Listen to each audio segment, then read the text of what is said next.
In 1939, Prime Minister Menzies announced England has declared war on Germany, so Australia is also at war.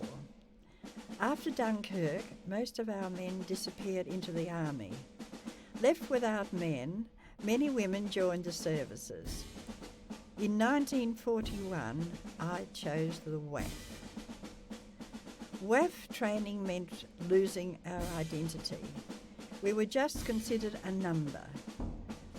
Lined up in the yard, the RAAF sergeants would shout orders, "Lift those great lumps of meat off the ground, will you?" I had learned to daintily point my toes in calisthenics, so the sergeant signalled me out, yelling, "Who do you think you are, Rossi? Pavlova?" But we got used to it. We had to. My first posting was to the record section in St Kilda Road. I was also invited to apply for a commission. When I reported for officers training at Melbourne University, our war with Japan was well underway and the Yanks had started to trickle down under. I trained as a cipher officer. Ciphering was mostly done on machines operated by sergeants. Officers attended to the very secret NODECOs, NODECOS, sent handwritten. An opportunity came up for me to transfer interstate. I hadn't even been as far as the Murray River, so I jumped this chance.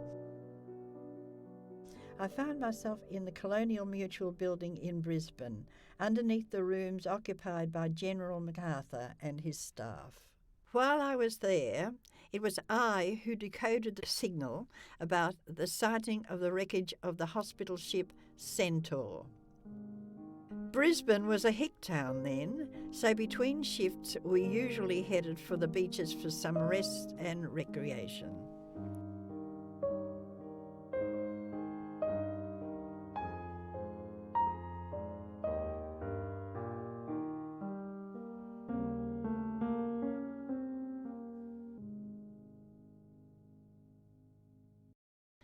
Eventually, I took up the position as cipher officer at Lake Boga.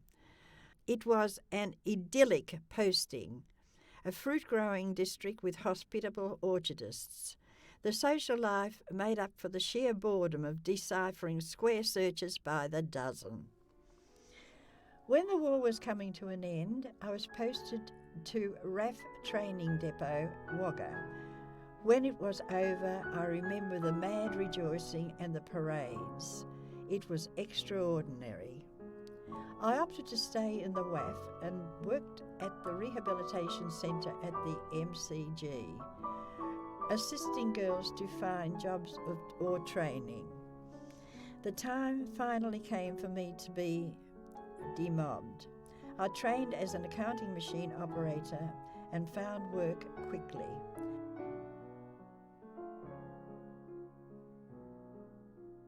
For a girl who had never even travelled interstate, my life in the WAAF was decidedly out of this world.